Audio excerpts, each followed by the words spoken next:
Imagine waking up one morning in 1886 on the western frontier. Totally normal day, making breakfast, having no idea that in just a few months you'd be facing the deadliest winter anyone had ever seen. The kind of cold that could freeze you solid before you even realized what was happening. A cold so brutal that cattle would literally freeze, standing up like statues in the snow. Oh, and if you're enjoying these stories, I'd really appreciate a like or subscribe. Super curious where you're all listening from. So, drop a comment with your location and what time it is there. Always blows my mind how people are falling asleep to this all over the world. All right, find that cozy spot. Take a nice slow breath and just let your body sink into whatever you're lying on. Tonight, we're going way back, further than that deadly American frontier winter, to something even more intense, the last great ice age. And not just any part of it, but the coldest, most brutal periods when our ancestors faced temperatures that make modern winters look like a tropical vacation.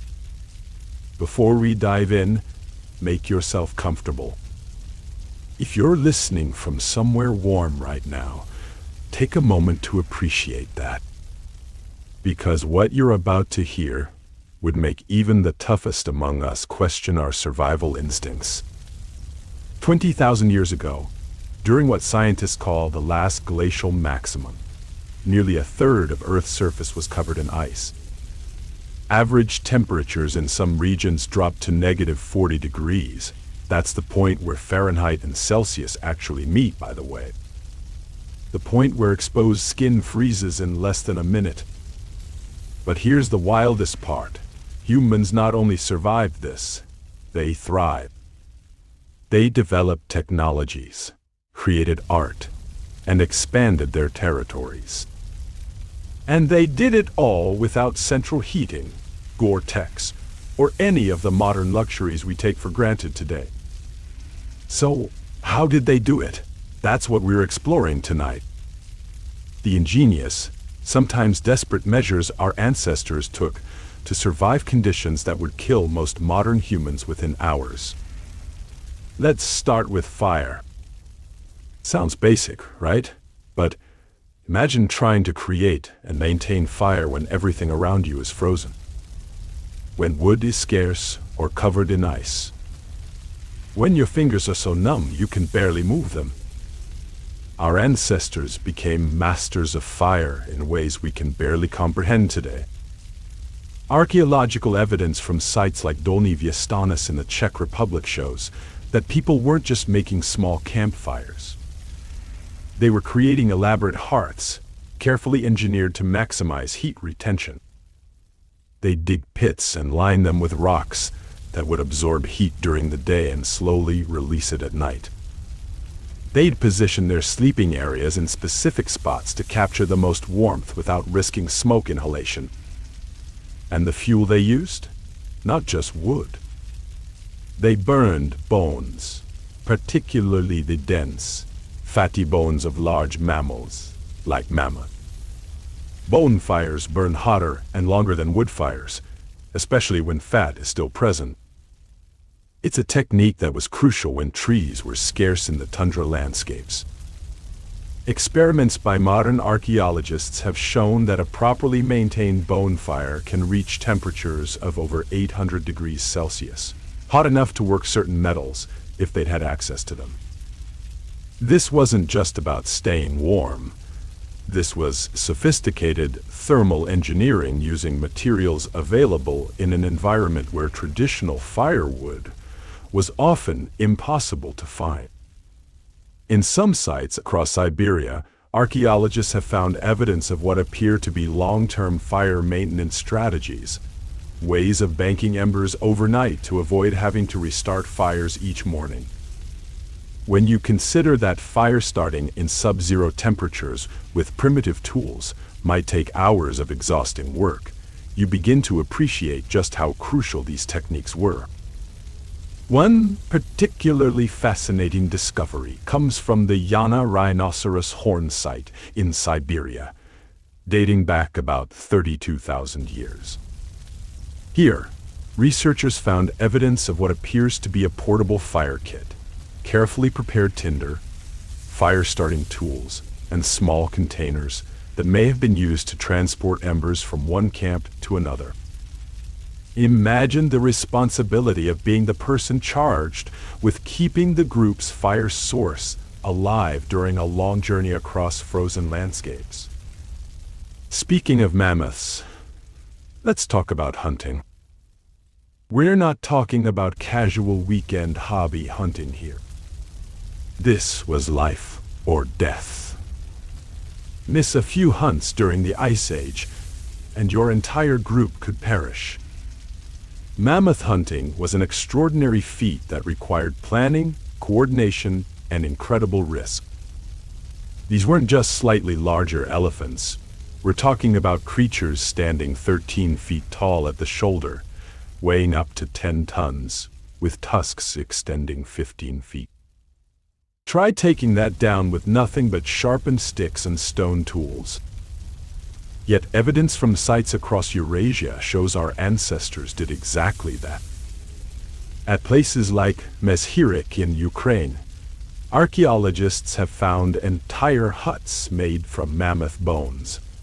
Over 149 mammoth individuals represented at a single site. These weren't just random kills. This was systematic, organized hunting on a scale that's hard to fathom.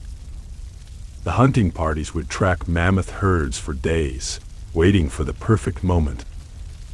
Sometimes they'd drive them toward ravines or bog areas where the massive animals would be vulnerable. Other times, they'd dig pits and disguise them with branches and vegetation. These hunts required dozens of people working in perfect coordination, often communicating across vast distances using signals we can only guess at today. Recent research suggests they may have used specialized tools we're only beginning to understand. Weighted spears designed to penetrate the thick hide, stone points crafted specifically for bringing down large game, even what appeared to be primitive bolas used to entangle the animal's legs. At the famous site of Kostenki in Russia, archaeologists found what appears to be evidence of mammoth corralling, artificial barriers constructed to channel mammoth movements in specific directions, making them more predictable and easier to hunt. This wasn't opportunistic hunting. This was sophisticated game management that required intimate knowledge of animal behavior and landscape features. But the truly ingenious part came after the kill. Nothing, and I mean absolutely nothing, went to waste. The meat, obviously, was consumed or preserved. The fat was rendered down for fuel, waterproofing, and even lighting. The bones became building materials, tools, and even musical instruments. The hide was processed into clothing, shelter coverings, and storage containers. Even the internal organs had specific uses. Stomachs became water containers, intestines became rope, sinew became thread. The tusks were particularly valuable. Mammoth ivory is remarkably workable and durable. Archaeologists have found everything from practical tools to elaborate artwork carved from these massive tusks. The famous Lion Man sculpture from Hohenstein-Stadel in Germany, one of the oldest known examples of figurative art in the world, was carved from mammoth ivory around 40,000 years ago. Imagine the cultural significance of an object that someone spent an estimated 400 hours creating during a time when every hour of daylight was precious for survival activities. One mammoth could sustain a group of 25 people for nearly a month. But preserving that much meat in a world without refrigeration? That required techniques that we're only beginning to fully understand. Freezing was the obvious method during winter. Just cut the meat into strips and let nature do the work. But Our ancestors needed food year-round, so they developed sophisticated drying techniques, smoking methods, and even fermentation processes that could preserve meat for months. At some sites in Russia, archaeologists have found evidence of what appear to be primitive freezers, pits dug deep into the permafrost, lined with grass or moss for insulation, where meat could be stored even during brief summer thaws. Experimental archaeology has shown that meat preserved using Ice Age techniques can remain edible for remarkable periods. Pemmican, a mixture of dried meat, fat, and sometimes berries, created using methods similar to those available during the Ice Age, can remain nutritious for years if properly prepared and stored. This wasn't just food preservation. This was creating a stable, transportable, high-calorie food source that could sustain people through the leanest times of year. The nutritional challenges of the Ice Age were extreme. In environments where plant foods were scarce or unavailable for much of the year, people had to obtain virtually all their nutrients from animal sources. This required not just consuming muscle meat, but also organs, bone marrow, and even partially digested plant matter from herbivore stomachs, a valuable source of vitamins and minerals otherwise difficult to obtain. Analysis of human remains from this period shows evidence of what nutritionists would now recognize as a heavily ketogenic metabolism. Bodies adapted to derive energy primarily from fat, rather than carbohydrates. Modern studies of indigenous Arctic peoples with traditional diets show similar adaptations, with unique metabolic efficiency in processing fat and protein. The clothing these Ice Age survivors created was equally sophisticated. Forget the stereotypical caveman image with crude animal skins barely covering the body. Archaeological evidence and indigenous knowledge from modern Arctic peoples give us a much more nuanced picture. They created layered clothing systems that would impress modern outdoor gear designers. The inner layer would be something soft against the skin, possibly processed hides with the fur turned inward. The middle layers would provide insulation, air-trapping materials like bird skins with the feathers intact. The outer layer would be wind and waterproof, often seal or other marine mammal skin treated with natural oils. They developed specialized footwear with separate liners and outer boots. They created mittens rather than gloved fingers because keeping fingers together preserves more heat. They designed hoods that could be tightened around the face to create a microclimate of warm, humid air to protect the fragile skin of the face. The Inuit concept of Cheviot, the incredibly warm undercoat of the muskox, likely has roots in Ice Age knowledge. Archaeological evidence suggests our ancestors specifically targeted animals with the most effective insulating fur during winter hunts. They understood which animals provided the best materials for different clothing needs. Wolverine fur for hood ruffs, because it's the only fur that doesn't accumulate frost from breath. Caribou hide for winter boots, because the hollow hair provides superior insulation. At the Sungir burial site in Russia, dating to about 34,000 years ago, archaeologists found human remains buried in clothing adorned with thousands of ivory beads. The positioning of these beads suggests they were sewn onto fitted garments, tailored clothing that would have required sophisticated sewing techniques. The beads themselves represent thousands of hours of careful work, suggesting these weren't just functional garments, but culturally and perhaps spiritually significant items. Remember, this was all done without metal needles, without synthetic thread, without any of the tools we consider essential for creating clothing today. They used bone needles, sinew thread, and stone tools to create garments so effective that modern recreations have been tested in Arctic conditions and found to outperform many modern materials. The eyed needle, a seemingly simple technology, was a revolutionary invention dating back at least 40,000 years. It allowed for the creation of tightly sewn, waterproof seams essential for survival clothing. Experimental archaeologists have discovered that creating these needles required not just technical skill but intimate knowledge of material properties. Which bones would produce the most durable needles, how to polish them to prevent snagging on sinew thread, how to create an eye strong enough not to break during use. But survival wasn't just about physical adaptations. It was about social structures too. The harsh conditions of the Ice Age forced humans to develop complex social systems that maximized survival chances. Lone wolves didn't make it through the Ice Age. Period. Survival required group cooperation, knowledge sharing, and resource pooling on a level we can barely comprehend today. Archaeological evidence suggests groups of 20-30 individuals living together, with multiple family units sharing living spaces. These weren't just random collections of people. These were sophisticated social units with specialized roles, shared childcare responsibilities, and complex knowledge transfer systems. Elders weren't burdens. They were living libraries, carrying critical survival knowledge accumulated over decades. The social bonds formed in these groups were likely intense in ways modern people rarely experience. Consider the implications of spending months in close quarters during the darkest, coldest part of winter.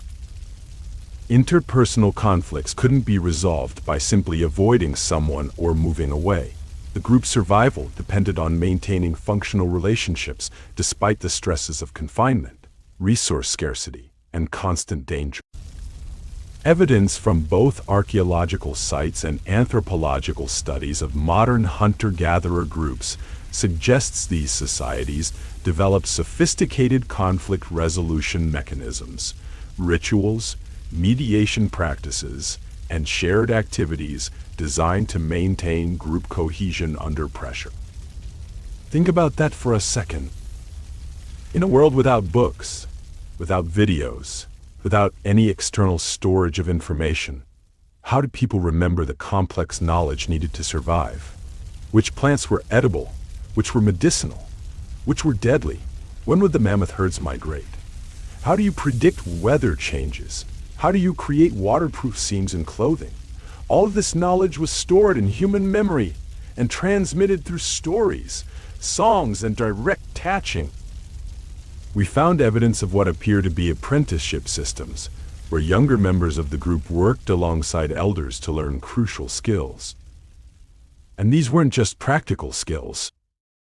Some of the most extraordinary Ice Age artifacts we found are art pieces, carved figurines, cave paintings, musical instruments. Even in the midst of the most extreme survival conditions imaginable, humans made time for creativity, spirituality, and beauty. The famous Venus figurines found across Europe, small female statues with exaggerated features, date back to this period.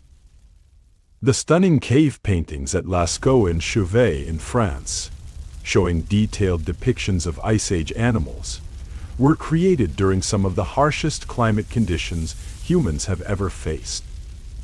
Musical instruments appear in the archaeological record from this period as well. Bone flutes that can still produce haunting melodies 40,000 years later. At the Geisenklosterli cave in Germany, archaeologists found flutes made from bird bones and mammoth ivory dating to about 43,000 years ago. Some of the oldest known musical instruments in the world. What does this tell us? That even when fighting for basic survival, humans need more than just food, water, and shelter. The spiritual and creative aspects of existence weren't luxuries. They were essential components of what made survival possible. They created cohesion, meaning, and purpose within groups facing almost unimaginable hardship. Recent research in psychology supports this view. I.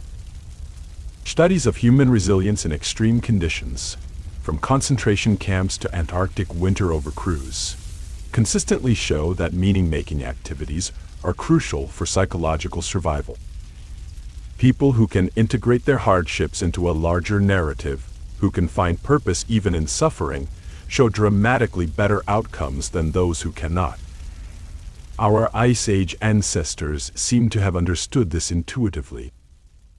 The elaborate burial practices found at sites across Europe and Asia suggest complex beliefs about death and perhaps an afterlife. The careful positioning of bodies, the inclusion of grave goods, and evidence of funerary rituals all point to societies that placed high value on dignity and meaning, even in the harshest circumstances. Let's talk about shelter next, because this is where things get really interesting. When we think of Ice Age dwellings, most people imagine caves. And yes, caves were utilized when available. They provided natural insulation, protection from wind, and a stable microclimate. But here's the thing. Good caves suitable for habitation aren't actually that common in many landscapes. So our ancestors had to get creative. One of the most remarkable types of Ice Age dwellings we found evidence for are mammoth bone huts. At sites across Eastern Europe and Russia, archaeologists have uncovered the remnants of structures built primarily from mammoth bones, massive skulls and shoulder blades forming the base, long bones creating walls, and tusks arched overhead to support roof materials. Imagine the engineering knowledge required to build something like that. These weren't random piles of bones. They were carefully planned structures, with bones selected for specific architectural purposes and arranged in patterns that maximized strength and stability. At the famous site of Mezhyrich in Ukraine, archaeologists found a dwelling made from 396 mammoth bones. The structure was nearly 20 feet in diameter, partially sunken into the ground for additional insulation, with a central hearth and clearly defined living spaces within. Analysis of the soil within and around these structures has revealed fascinating details about daily life. In some cases, researchers can identify specific activity areas, spots where tool-making occurred, areas dedicated to food preparation, sleeping platforms positioned to maximize warmth from central hearths. Some sites show evidence of long-term occupation and maintenance, repairs to structures, multiple phases of hearth construction, accumulated debris from years or even decades of continuous use. Others appear to have been seasonal camps, used repeatedly during specific times of year as groups followed migrating herds or responded to changing resource availability. In other regions where mammoth bones weren't available, people built semi-subterranean pit houses. They dig several feet into the ground, then create a superstructure of wooden poles or whale bones in coastal areas, covered with hides, sod, or whatever materials were locally available. The genius of these designs was in their use of natural insulation principles. By building partially underground, they took advantage of the Earth's stable temperature. The dome-like structures minimized surface area exposed to the elements while maximizing interior space. Carefully placed ventilation holes allowed smoke to escape without creating drafts. Modern reconstructions of these dwellings, created by experimental archaeologists working with indigenous knowledge holders, have demonstrated their remarkable effectiveness. A properly constructed semi-subterranean dwelling can maintain temperatures 30–40 degrees, warmer than the outside air, using only body heat and small fires as heat sources. Some sites show evidence of multiple hearths within a single dwelling, strategically positioned to create even heat distribution. Others reveal sleeping platforms raised off the ground to avoid the coldest air that settles at floor level. At the remarkable site of Dolní Věstonice in the Czech Republic, archaeologists found what appears to be one of the world's oldest kilns, a specialized clay oven that could reach temperatures high enough to fire ceramic objects. This wasn't just a cooking fire. This was a purpose-built structure designed for specific technological processes, created during some of the coldest conditions humans have ever inhabited. But perhaps the most incredible aspect of Ice Age survival wasn't the technical innovations, impressive as they were, but the psychological adaptations. How did humans maintain mental health and emotional resilience in conditions of extended darkness, confined quarters, and constant threat? Modern studies of people in Arctic conditions show that extended periods of darkness and cold can trigger depression, anxiety, and even psychosis.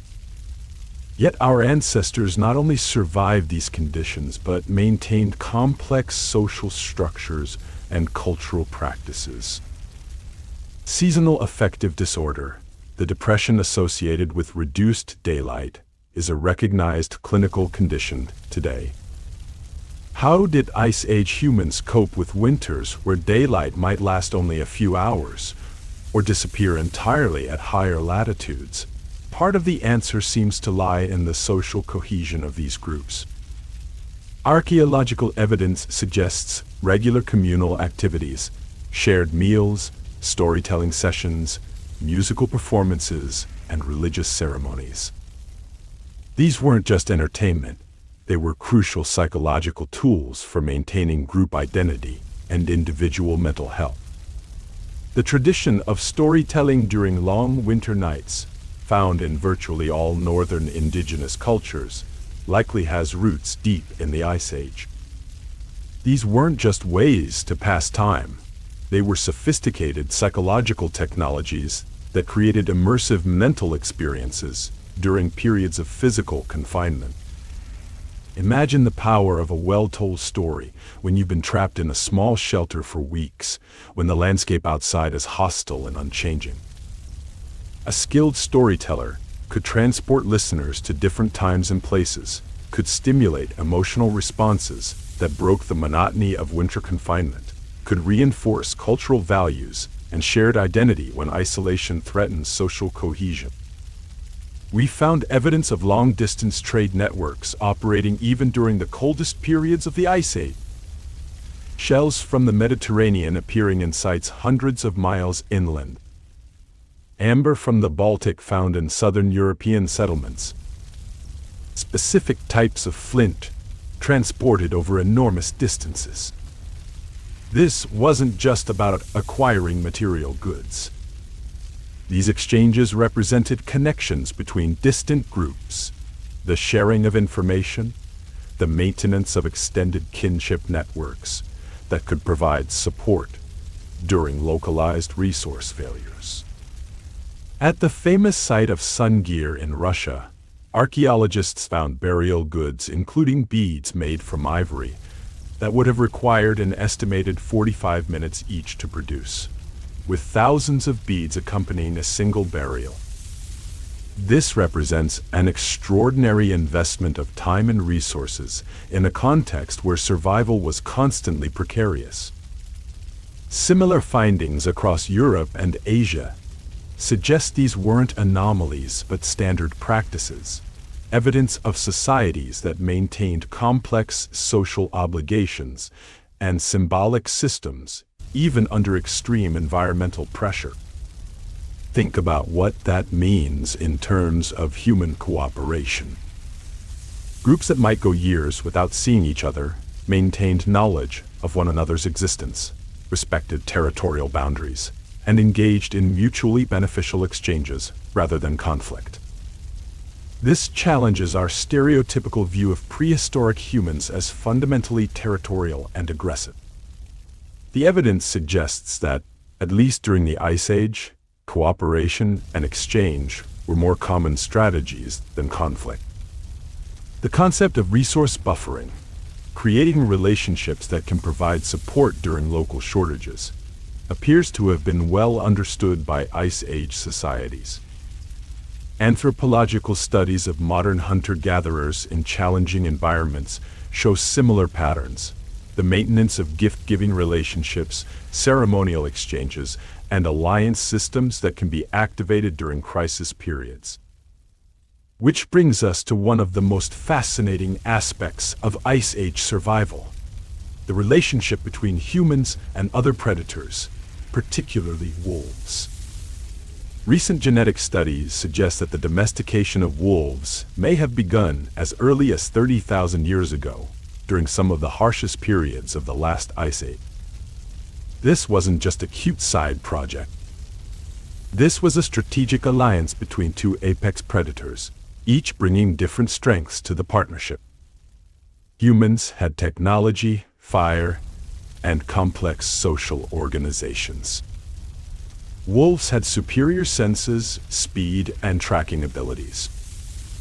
Together, they formed a hunting partnership that was extraordinarily effective in the challenging Ice Age environment. The earliest evidence of this relationship comes from sites like the Chauvet Cave in France, where 26,000-year-old footprints of a child walking alongside what appears to be a canid have been preserved. Whether this represents a fully domesticated dog or a tamed wolf is debated, but the proximity suggests a relationship far different from that between predator and prey. Genetic analyses published in the journal Science suggest multiple domestication events across Eurasia, with humans and wolves forming partnerships independently in different regions.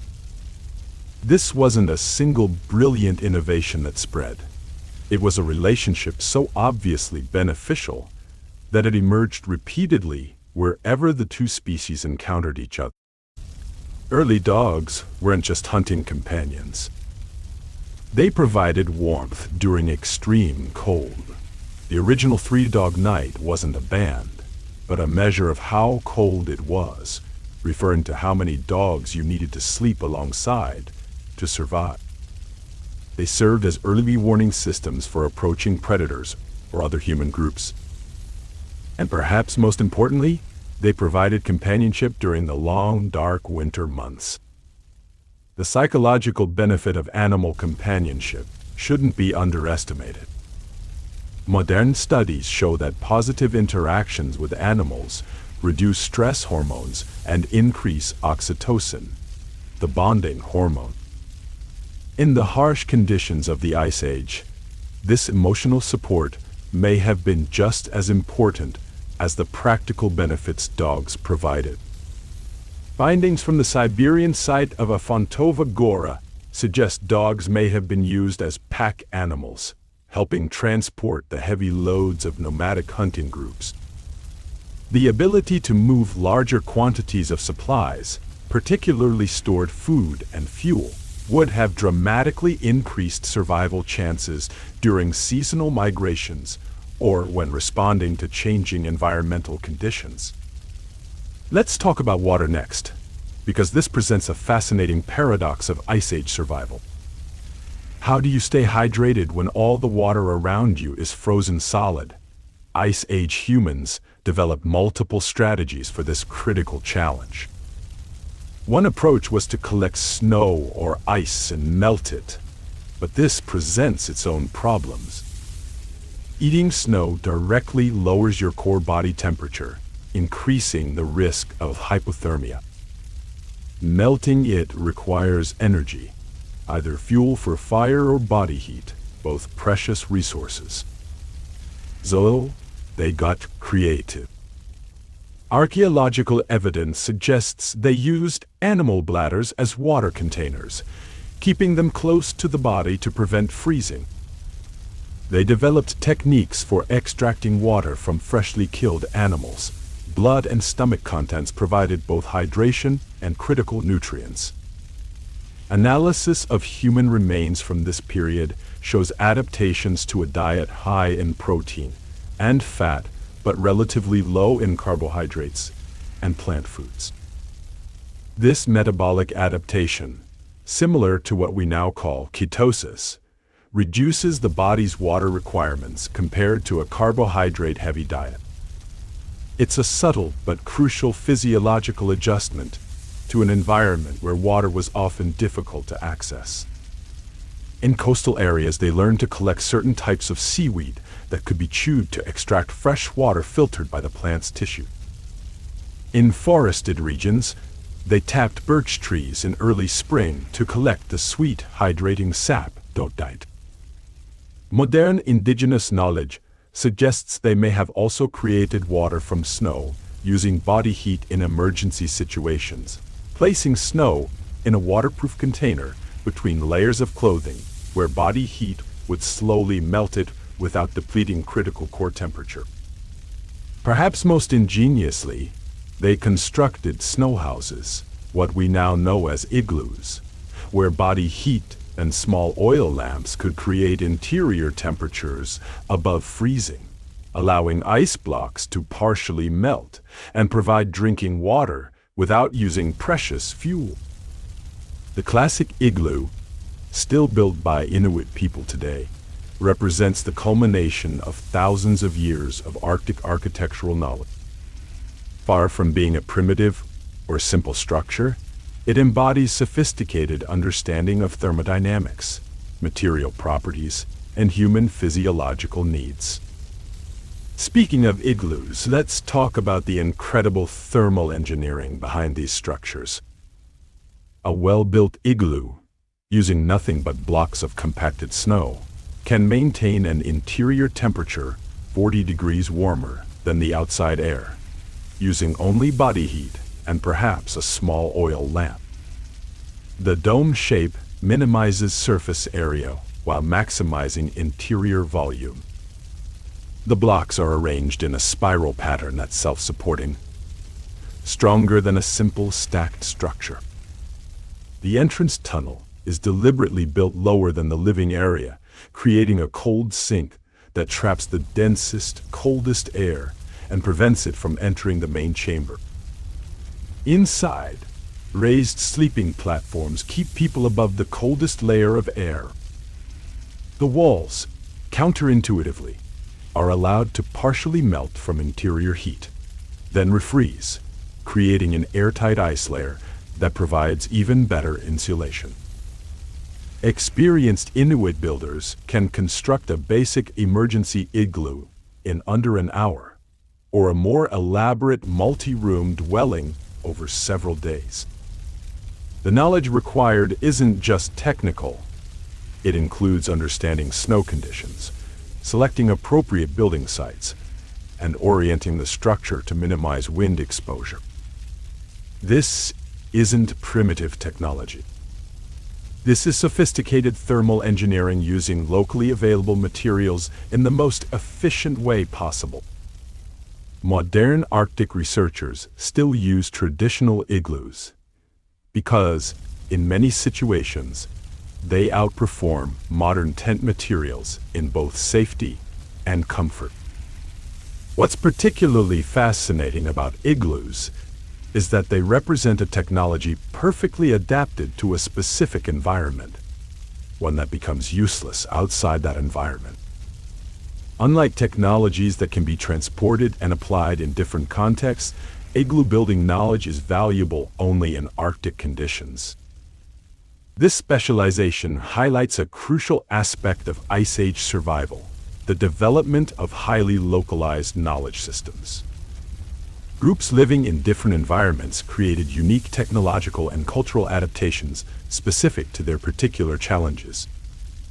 In mountainous regions of Europe, evidence suggests specialized hunting techniques for capturing ibex and chamois on steep, dangerous terrain. In coastal areas, we find sophisticated fishing technologies and methods for predicting tides and marine resource availability. On the vast plains of Central Eurasia, tracking and ambush techniques for large herd animals were developed to extraordinary levels of refinement. This environmental specialization led to remarkable diversity in Ice Age cultures. Despite facing the same general challenge, extreme cold, human groups developed distinct approaches based on local conditions and available resources. One aspect of Ice Age survival that's particularly relevant to modern audiences is the management of darkness. During winter months at higher latitudes, daylight might last only a few hours or disappear entirely above the Arctic Circle. Without artificial lighting, this presents enormous challenges. Not just practical ones like being able to see to perform tasks, but psychological ones related to circadian rhythms and mental health. Archaeological evidence shows our ancestors created sophisticated lighting technologies using animal fat. Carved stone lamps have been found with channels designed to hold rendered fat and fiber wicks. Experiments with recreated versions show they produce surprisingly effective, long-burning light. At the famous site of Lascaux Cave in France, researchers found evidence of what appear to be portable lighting devices, hollowed stones with handles that could be carried through the cave system to illuminate the remarkable paintings found deep within. These weren't crude torches, they were carefully designed tools created for specific purposes. They positioned dwellings to maximize natural light during the brief daylight hours, with entrances often facing south or southeast to capture morning sun. They scheduled activities around available light. Tasks requiring visual precision would be done during daylight, while storytelling, music, and other communal activities that didn't require much light could fill the long evening hours. Studies of modern indigenous groups in Arctic regions suggest they may have also developed physiological adaptations to seasonal darkness, adjustments to circadian rhythms that allowed for altered sleep patterns during dark periods. Whether these adaptations were biological or cultural, or some combination remains debated, but the ability to maintain functional communities during months of darkness represents a remarkable achievement. The social schedule likely shifted seasonally as well. Evidence suggests larger group gatherings often occurred during winter months, when hunting was more difficult but preserved food stores were available. These gatherings weren't just social events. They were opportunities for information exchange, mate finding between groups, and the performance of crucial religious ceremonies. This seasonal rhythm, dispersal during resource-abundant periods, congregation during scarce times, appears consistently across Ice Age sites. It represents a sophisticated adaptation to environmental constraints, balancing the need for intensive resource exploitation during productive seasons with the benefits of larger social groups during challenging periods. The spiritual aspects of Ice Age life deserve special attention because they weren't separate from survival strategies, they were integral to them. The famous cave paintings found throughout Europe weren't just prehistoric art for art's sake. They appear to have had deep spiritual and practical significance. Many of these paintings are found in the deepest, most inaccessible parts of cave systems, places that would have required considerable effort and risk to reach, carrying primitive lighting. This suggests they weren't casual decorations, but important ritual spaces. The paintings predominantly feature the animals that were crucial to survival: bison, horses, mammoths, reindeer. Many show hunting scenes or appear to depict seasonal behaviors of these animals. Some researchers believe these paintings served as teaching tools, ways of preserving and transmitting crucial knowledge about animal behavior that would help future hunters. Recent acoustic studies in painted caves have revealed something remarkable. Many of the most elaborately decorated chambers have unusual sound properties. They amplify certain frequencies, create distinct echoes, or transmit sounds from one area to another in unexpected ways. This suggests the possibility that sound, perhaps chanting, drumming, or other musical activities, was an important component of whatever ceremonies took place in these spaces. Others point to evidence of ritual activity around these paintings, footprints suggesting dance or ceremonial movement. The acoustics of the cave chambers potentially enhancing chanting or music, small offerings placed near specific images. At the remarkable site of Chauvet Cave in France, archaeologists found what appears to be evidence of initiation rituals, footprints of adolescents led by adults into the deepest chambers, where they participated in activities that left distinct marks on the cave floor and wall. This suggests organized transmission of both practical knowledge and spiritual understanding from one generation to the next. What emerges is a picture of spirituality thoroughly integrated with practical survival knowledge. Religious practice wasn't separate from daily life.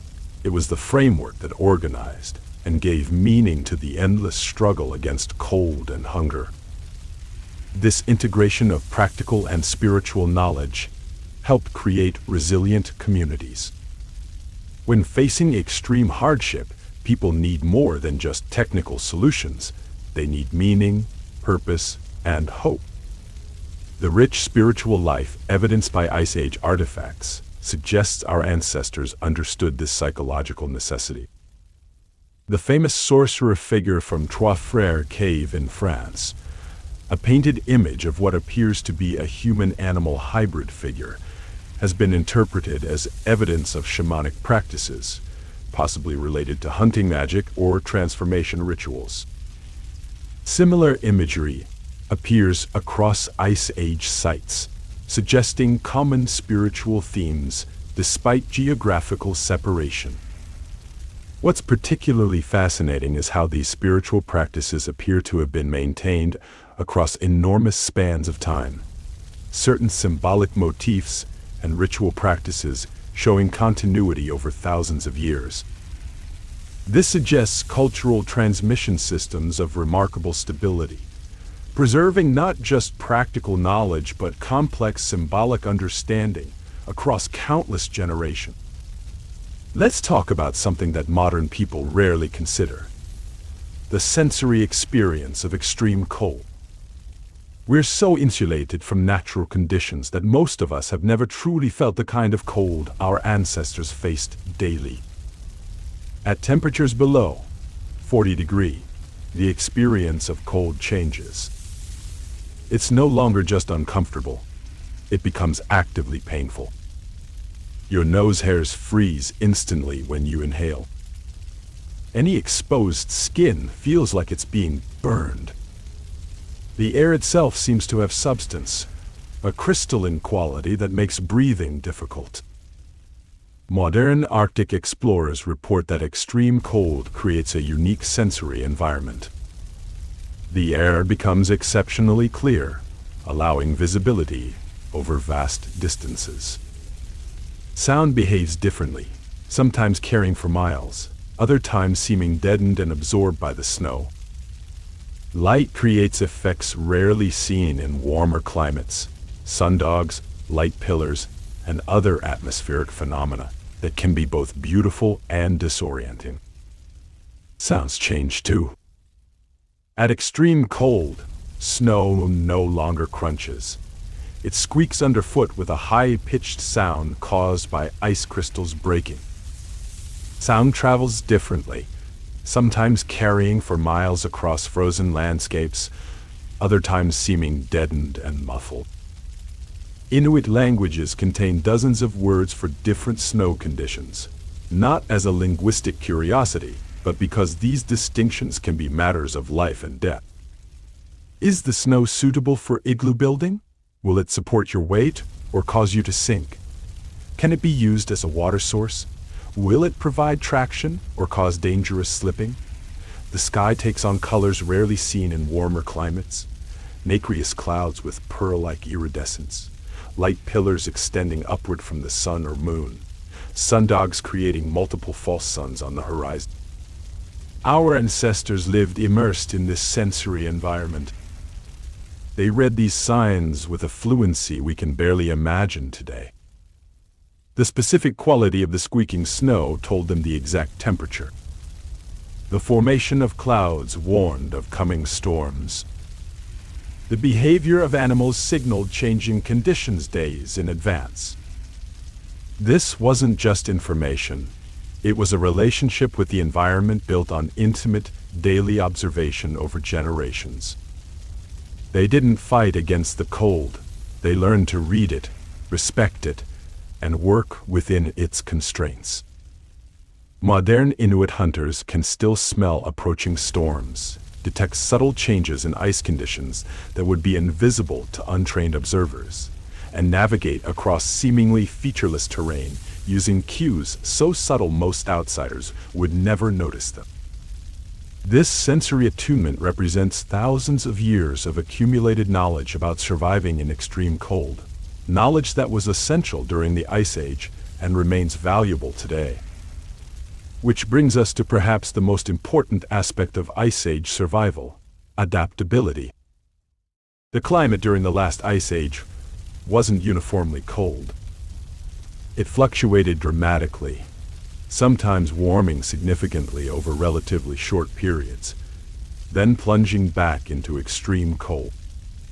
Recent ice core data from Greenland shows some of these climate shifts occurred with shocking speed, temperatures changing by 10 degrees or more within a single human lifetime. These weren't gradual transitions allowing for comfortable adaptation. These were rapid, disruptive changes that would have forced dramatic shifts in survival strategies. Archaeological evidence shows our ancestors responding to these changes with remarkable flexibility. During colder periods, they developed more sophisticated clothing and shelter technologies. During warmer intervals, they expanded their territories and diversified their food sources. At sites like Kostenki in Russia, archaeologists have found evidence of multiple occupations spanning thousands of years, with tools and subsistence strategies shifting in response to changing environmental conditions. These weren't different groups replacing each other. The evidence suggests cultural continuity despite dramatic environmental changes. They weren't locked into a single way of living. They adjusted their strategies based on environmental conditions, available resources, and accumulated knowledge. This adaptive flexibility was perhaps their greatest survival tool. The ability to maintain cultural knowledge while remaining flexible in its application represents a remarkable balance. Too rigid an adherence to tradition would have meant failure to adapt to changing conditions. Too much flexibility might have meant losing critical survival knowledge accumulated over generations. Ice Age humans appear to have navigated this balance with extraordinary skill. And it's a lesson that remains critically relevant today. As we face our own climate challenges, very different from those of the Ice Age but no less demanding of innovation and adaptation, we would do well to remember this fundamental human strength: our ability to observe, learn, and change our approach when necessary. So what happened to end this era of extreme cold adaptation? Around 11,700 years ago, the Earth began warming rapidly. Within a relatively short geological time span, the massive ice sheets that had covered much of North America and Northern Europe retreated. Sea levels rose, flooding coastal areas that had been important habitation zones. Plant and animal communities shifted dramatically. This wasn't a gradual, comfortable transition. The end of the last Ice Age was marked by dramatic climate instability, rapid warming followed by sudden cooling events like the Younger Dryas, a period when temperatures in some regions plunged back to near glacial conditions for over 1,000 years before warming again. Our ancestors faced a new challenge: adapting to warming rather than cooling. And adapt they did. In many regions, hunting-focused societies transitioned to agriculture as new plant species became viable. Coastal groups developed more sophisticated fishing technologies as marine environments changed. Permanent settlements became more common as the need for mobility decreased. The famous site of Göbekli Tepe in Turkey, one of the world's oldest known monumental structures, dating to around 9,500 BCE, was built just as the Ice Age was ending. It represents a transition point between the mobile hunter-gatherer lifestyle of the Ice Age and the more sedentary agriculture-based societies that would follow. This transition wasn't always smooth. There's evidence of significant population disruptions during this period. Some highly specialized Ice Age cultures disappeared entirely, their finely tuned adaptations to cold becoming liabilities rather than advantages as the climate warmed. The Clovis culture of North America, famous for its distinctive spear points often associated with mammoth hunting, vanished rather abruptly around 12,900 years ago. Some researchers believe this disappearance coincides with the onset of the Younger Dryas cooling event and the extinction of many large mammal species the Clovis people had depended upon. Similarly, the specialized reindeer hunters of northern Europe faced crisis as warming temperatures changed the distribution and migration patterns of their primary food source. Archaeological evidence suggests some groups failed to adapt and disappeared, while others transformed their subsistence strategies and cultural practices to accommodate the new environmental reality. But the fundamental lessons of Ice Age survival remain valuable: flexibility, close observation of the environment, strong social bonds, knowledge preservation and transmission, and the integration of practical and spiritual understanding. So what can we learn from these ancient cold weather survivors? First, that human ingenuity is most fully expressed not in conditions of ease and abundance, but in response to extreme challenges. The technological innovations of the Ice Age, complex clothing, sophisticated shelter design, preserved food techniques, were driven by necessity. Second, that survival depends as much on social structures as on individual skills. The lone wolf survivalist fantasy popular in some circles today would have been a death sentence in the Ice Age. It was cooperative groups with specialized knowledge and shared resources that thrived. Modern research in disaster response and community resilience supports this conclusion. Studies of communities that successfully navigate crises, from natural disasters to economic collapse, consistently show that social cohesion and cooperative networks are better predictors of survival than individual preparedness or resource stockpiling. Third, that resilience requires both practical knowledge and psychological supports. The art, music, and spiritual practices of Ice Age peoples weren't luxuries. They were essential components of a survival strategy that had to sustain people through unimaginable hardship. Research on modern populations facing extreme conditions, from concentration camp survivors to those enduring natural disasters or war zones, consistently shows that meaning-making activities are crucial for psychological resilience. People who can integrate their suffering into a larger narrative, who can find purpose even in hardship, show significantly better outcomes than those who cannot. And finally, that adaptability is our greatest strength. Ice Age humans didn't just develop one perfect way of surviving cold. They created diverse approaches suited to different environments, and they modified these approaches as conditions changed. The archaeological record shows evidence of information exchange between distant groups, technological innovations spreading across vast territories, and cultural practices being adapted to local conditions.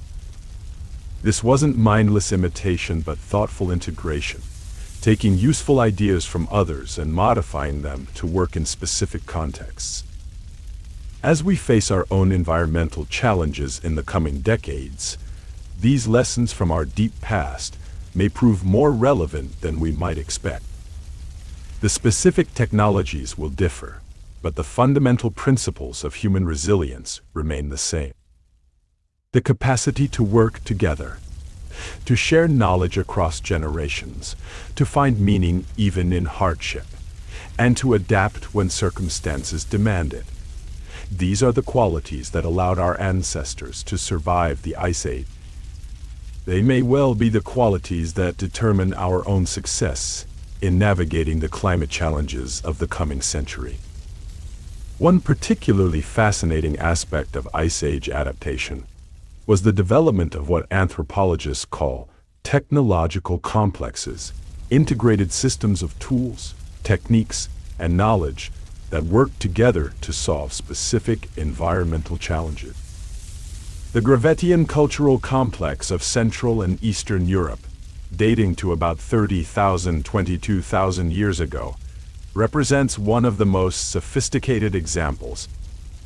This wasn't just a collection of individual tools, but a comprehensive technological system including specialized hunting weapons, hide processing tools, sewing equipment, and shelter construction techniques, all designed to work together in the challenging glacial environment. What's remarkable is how these technological complexes spread across vast territories while being adapted to local conditions.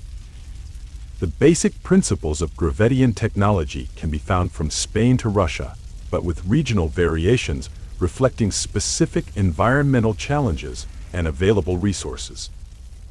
This suggests our ancestors weren't just passively responding to environmental pressures, but actively sharing information, testing new approaches, and deliberately improving their survival strategies.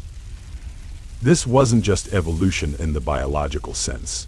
This was conscious innovation driven by human creativity and problem solving. The pace of technological change during the Ice Age was not uniform. There were periods of relative stability followed by bursts of rapid innovation, often corresponding to periods of environmental stress. This pattern, punctuated equilibrium in technological evolution, suggests that necessity truly was the mother of invention.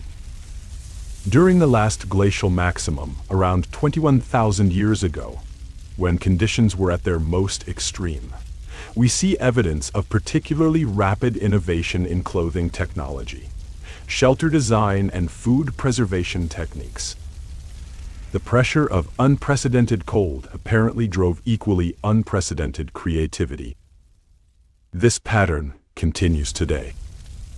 Some of our most significant technological leaps have come in response to crises: wartime driving advances in medicine and materials science, energy shortages spurring efficiency innovations, pandemics accelerating vaccine development methodologies. Perhaps the most important lesson from Ice Age survivors is that human adaptability has deep roots.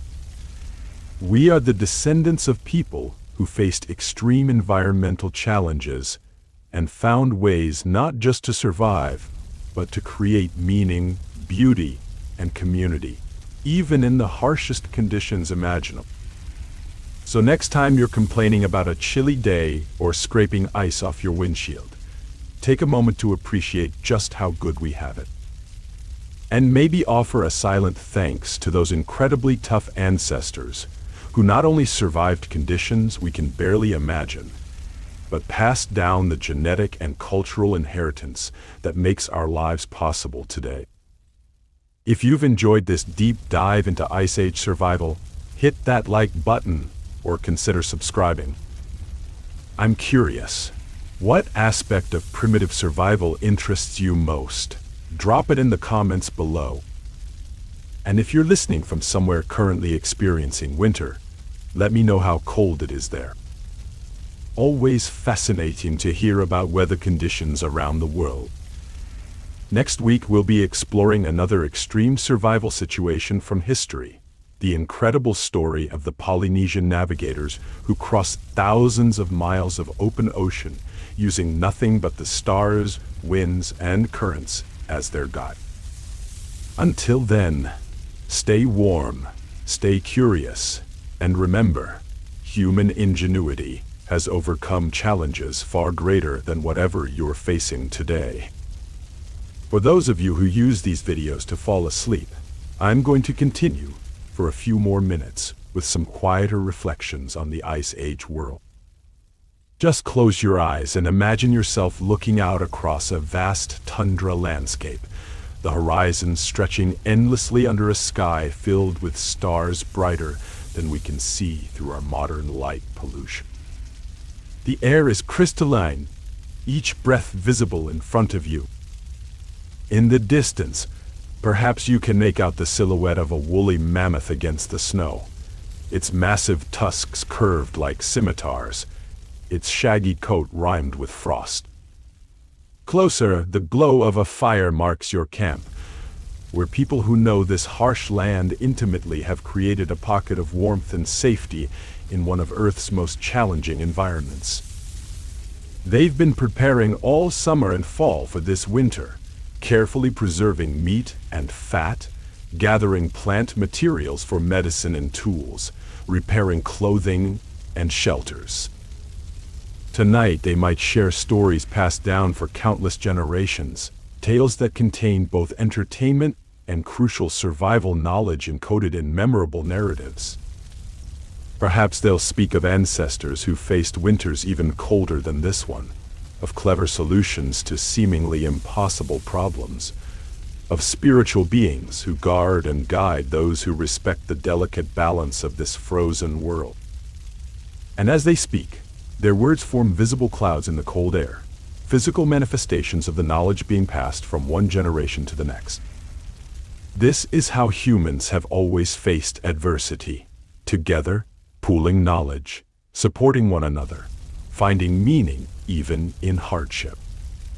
It's a legacy written not just in our artifacts, but in our very DNA, the inheritance of countless ancestors who faced the cold and survived to tell the tale. The night deepens around the camp. Beyond the circle of firelight, the landscape transforms under the full moon. The snow takes on a bluish glow, creating a world of subtle shadows and crystalline textures. The aurora borealis might appear, sheets of green and purple light dancing across the northern sky in patterns that, to Ice Age observers, perhaps carried messages from the spirit world. In these quiet hours, with most of the group sleeping, perhaps a single watcher tends the fire, gazing out at a world both beautiful and deadly. They understand this landscape in ways we can barely comprehend, reading subtle signs in the movement of snow particles across the surface, noting the particular quality of silence that precedes certain weather changes, feeling the specific type of cold that warns of an approaching storm. They know which direction to face away from in the morning, because the prevailing winds will bring the day's harshest weather from that quarter. They know exactly how the snow should be packed around the shelter's base to provide maximum insulation with minimum risk of structural collapse. They know precisely how much fuel remains and how long it will last at current temperatures. This isn't abstract knowledge. This is embodied understanding, information carried not just in the mind but in the muscles, in the instinctive reactions developed through lifelong immersion in this environment. Modern cognitive scientists would call this tacit knowledge, the kind that can't be fully articulated, but is demonstrated through practice and experience. As dawn approaches, the camp begins to stir. The day's activities have been planned based on weather conditions, available resources, and immediate needs. If it's a hunting day, preparations will be meticulous, weapons checked and repaired, specific roles assigned, strategies discussed based on recent animal movements and snow conditions. If it's a day for shelter maintenance or tool making, different preparations will be underway. Work areas will be arranged to maximize available light. Materials collected during previous days will be brought out from storage. Those with specialized skills will take central roles, often working alongside apprentices learning these crucial techniques. What strikes modern observers about reconstructions of Ice Age daily life is the absence of what we would consider leisure time. Nearly every waking moment was dedicated to activities directly related to survival: food acquisition and preparation, tool maintenance, clothing repair, fuel collection, shelter upkeep. Yet evidence suggests these societies maintained rich cultural lives despite these demands, integrating artistic expression, storytelling, music, and spiritual practice into practical activities. This integration of practical necessity and cultural expression represents a fundamentally different relationship with time than most modern people experience. The sharp division between work and leisure that characterizes contemporary life would have been meaningless to Ice Age humans. Their activities formed a continuous flow of survival-oriented behaviors within which cultural expression was embedded rather than separated. As the group moves through their day, communication happens continuously. Observations shared, warnings called out, instructions given, knowledge transmitted. This wasn't just idle chatter. In an environment where small mistakes could have fatal consequences, clear communication was essential for group survival. Archaeological evidence suggests Ice Age groups maintained complex systems of what anthropologists call distributed cognition, knowledge spread across multiple individuals rather than contained within any single person. No one person needed to know everything. The group collectively held the knowledge necessary for survival, with different individuals specializing in particular areas of expertise. This distributed knowledge system created both resilience and vulnerability. The death of a specialist, an expert hide tanner, a skilled weapon maker, a knowledgeable healer, could represent a significant loss to the group's collective knowledge base. This may explain the evidence for what appears to be apprenticeship systems, ensuring crucial knowledge was always shared among multiple individuals. As evening approaches, the group returns to their shelter. The day's hunt has been successful, and fresh meat is being processed, some for immediate consumption, some for preservation. Nothing is wasted. Bones will become tools, sinew will become thread, hide will become clothing or shelter material. Organs will serve specific purposes, from water containers to medicine preparation. The evening meal is a community event, with food shared according to culturally determined patterns that might prioritize hunters, children, pregnant women, or elders depending on the specific group's values and available resources. These sharing patterns weren't just about nutrition. They reinforced social bonds and group identity, creating what anthropologists call obligations of reciprocity that bound the community together. After eating, as darkness settles fully over the landscape, the evening's cultural activities begin. Perhaps a skilled storyteller shares a tale that contains both entertainment and embedded information about animal behavior, weather patterns, or moral values essential to group cohesion. Maybe a shaman leads a ritual intended to ensure hunting success or ward off illness. Possibly an elder works with younger members, teaching them to craft essential tools while sharing the stories associated with each object and technique. These weren't primitive people in any meaningful sense of the word. They were specialists in survival, under conditions most modern humans would find unendurable. Their knowledge of their environment was both broader and deeper than that of all but a tiny fraction of people today. Their technological solutions, while created with materials we consider primitive, represented sophisticated applications of principles we still use: layered insulation, thermodynamic efficiency, preservation chemistry. What they lacked in material complexity, they made up for in cognitive sophistication. Their mental maps of territories, their memorized knowledge of plant and animal properties, their internalized understanding of seasonal patterns and weather signs represented intellectual achievements we can barely comprehend in our age of externalized information storage. And perhaps most importantly, they maintained what many modern people struggle to find: a sense of meaning and purpose, a clear understanding of their place in the world, a connection to both community and environment that gave structure and significance to even the harshest existence.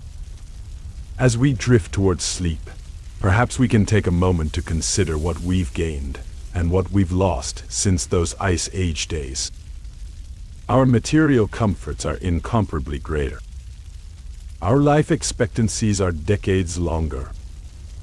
Our range of individual choices would be unimaginable to our ancient ancestors.